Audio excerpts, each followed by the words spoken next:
let's talk about Neuromancer by William Gibson. Let's get out of here. Ready for light speed? 1, 2, 3!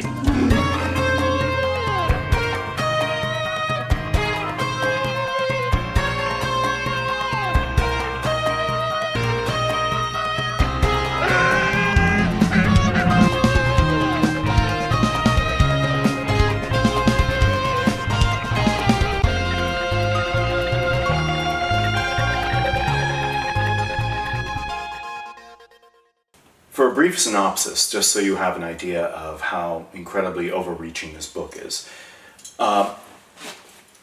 it's a noir, dark, grim heist story that also has a framework of love, wholly stitching it all together.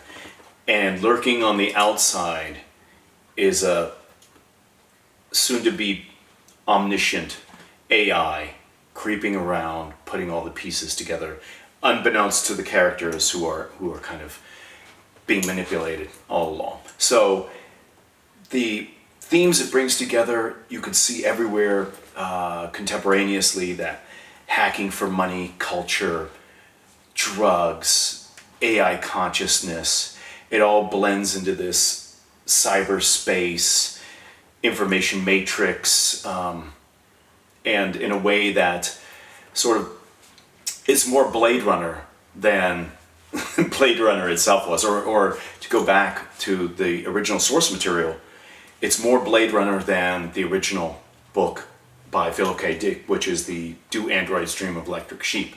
I remember when I first was reading it, I thought this was what Blade Runner could also have been, in a sort of simply an alternate universe.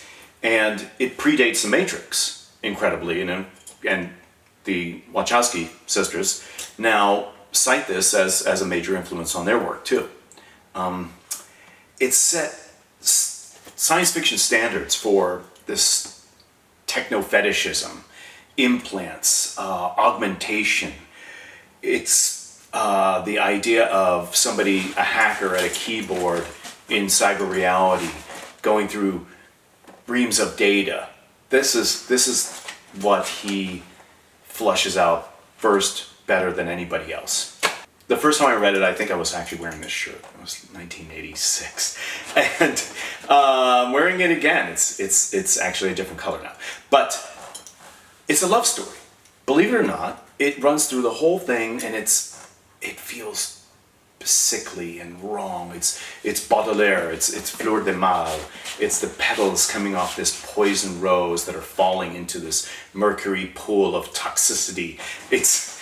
And he keeps coming back to it. He's drawn to it, just like his drug habit. And Gibson writes about drugs in a way that would make William Burroughs blush. It's bad. He's always jonesing for it. He talks about cigarettes a lot, tobacco, in all of its different forms. It's kind of amazing how it's a little bit off. You're kind of startled that somebody talks about nicotine addiction like that. And he even mentions one. It's kind of irritating. This brand of Chinese cigarettes called Yeheyuan, and it bothers me because I keep thinking the Chinese should be Yeheyuan, which means summer palace, but Yeheyuan, there is no brand of cigarettes called Yeheyuan, and it's I can't find what it would mean in Chinese. I think it's a little tiny mistake. Not really going to detract from the green lightsaber at all. Did we do that thing? Did I ask you to not mention the subscription thing again? Because yeah, we really toned that down. So let's get back to our rating of Neuromancer by William Gibson, winner of the trifecta Philip K. Dick, Hugo, and Nebula Awards. For one category, the green lightsaber, which is writing and prose, he's just extraordinary. It's one of the densest books. It's only 267 pages. Not really. Where'd it go? Book's here somewhere. Anyway, it's a thin book. It's not imposing. It's not like you pick up Norm Mailer's Executioner song, and it's just, 3 dictionaries stapled together. It doesn't look physically intimidating, but my God, it's the densest book I've ever read. Every page is just crammed with so much detail. He doesn't waste a word. He takes a laser scalpel to everything. It is... his editors must have had a great job, because they would be reading it and rereading it and rereading it and go, what happened? We have to keep rereading it. And that's what I did for the second time. I'll give you an example. Case felt the stuff had grown somehow during their absence, or else it seemed that it was changing subtly, cooking itself down under pressure of time, silent, invisible flakes settling into a form, a mulch, a crystalline essence of discarded technology, flowering secretly in the sprawl's waste places. It's beautiful. But it's grim. Again, it brings out the Burroughs drug subculture and the Baudelaire aspects.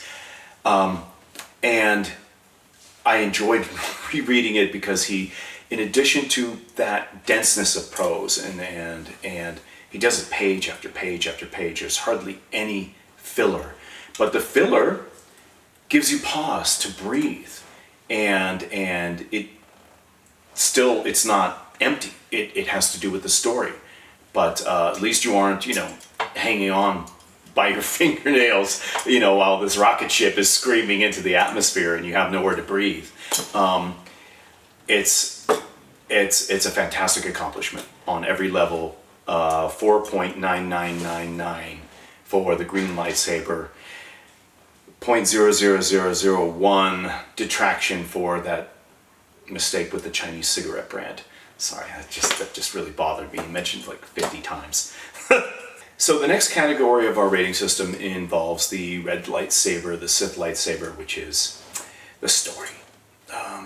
And he does fantastical things, Gibson does, in Neuromancer, that he also continues in the rest of his Sprawl series, which I highly recommend, which is, where's that book? Got it right here.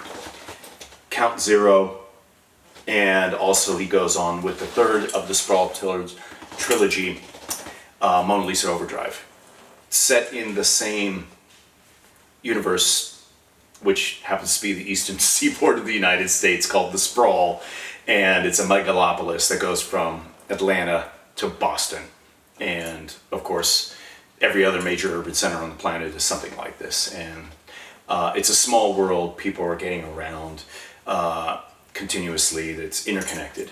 So that's the overarching environment of this storyline, and it's a great place because you see it. I mean, I've gone to Chiba, which is a suburb of Tokyo, and coffin hotels. It's a thing. This is part of his near future storyline. That's fantastic. He really connects the dots.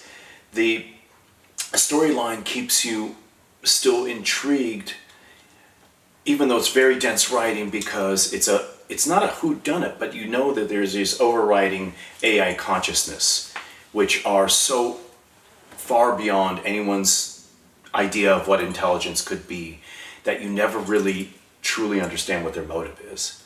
And it's a great plot line that moves it forward, because you just don't know where they're going with it. I mean, you think there's a scene, sort of a Old West style shoot 'em up, OK Corral thing, where the protagonists muscle this woman named Molly. She's kind of like Wolverine. She has these claws that go in and out. And then there's the cloned ninja from the insane inbred corporate family in space that lives in an Escher drawing. You never know where this thing is, and it's in the Spindle. It's a suborbital space station, and it also contains a musty old version of the Metropolitan Museum of Art, and it's a crazy environment. It's such a compelling scenario, because the AIs themselves don't really know what their final goal is, and they're the most intelligent thing by far, and they've been manipulating everybody all along. So even until the final pages, you just really have no idea where this thing's going to land. And the the characters, the way he fleshes out these psychopaths and rejects and cyberpunks, they're really an incredibly motley crew of detritus of technology.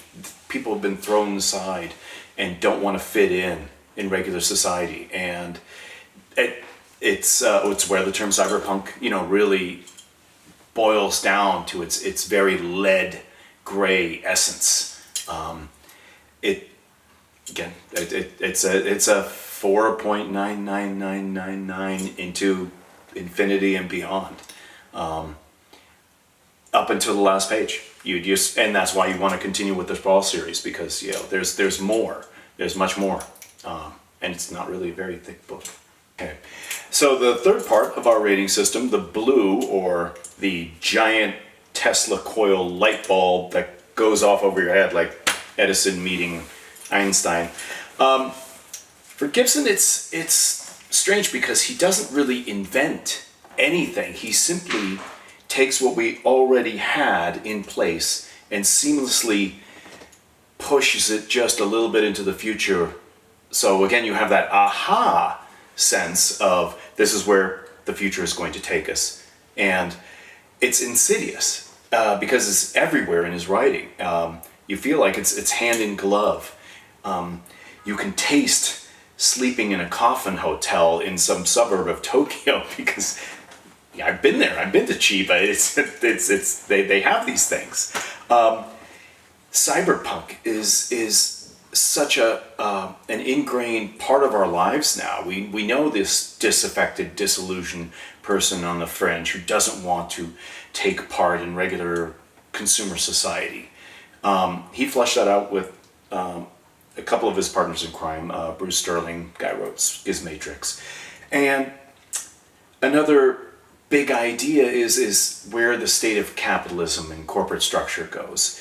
It's amazing that criminal enterprises, Yakuza, and companies are all kind of engaged in more or less the same activity with varying degrees of retirement benefits, that is. Everyone is hooked up to a keyboard, and it's an extension of their person. They don't really have the bulky headsets because they use Trodes and other things, but everybody's worth their salt is always plugged in all the time, everywhere, and there's this constant sheen of information that just flows over everything. Again, very Matrixy, but well before the Matrix ever came out. So a 4.999 fading off into the background forever and ever and ever with the big idea. And so for the final overall rating, our purple lightsaber, which comes from the original the very first lightsaber in the ever mentioned in the Star Wars series, is the purple lightsaber, 4.9999999. How long am I going to say that? Yeah, it's a virtual 5. So it's again, for the joint winners of the Hugo Nebula Prize, it's up there with Dune. It's later than Dune, so I can't put it above Dune, but it's a great work. I recommend it with no reservations whatsoever to any fan of sci-fi. It's a masterpiece. When you're done with the Sprawl trilogy, you might want to follow up with the Electric Church. I have 4 of the 5 books here. I don't have the first book because my buddy Ken took it with him back to Arizona. Please, if you're watching this, Ken, please send my book back. This is more noir fiction, dark. Avery Cates is a hard-boiled detective guy who lives in this very grim future. And if you enjoyed Neuromancer, this is kind of a grim, dark version of Neuromancer. It's hard to believe things get nasty and darker than that, but this manages to achieve that. And another classic, which dovetails straight out of Neuromancer. In fact, some call it a parody of Neuromancer in some ways. Snow Crash by Neil Stephenson, but he does an odd take on it because he's humorous. He's very funny. The whole thing is quite hilarious. Also, he writes a lot more. It's a much easier to read book It's not nearly as dense, and it's funny, but it follows very much in the cyberpunk tradition, and it's in itself it's a classic in its own.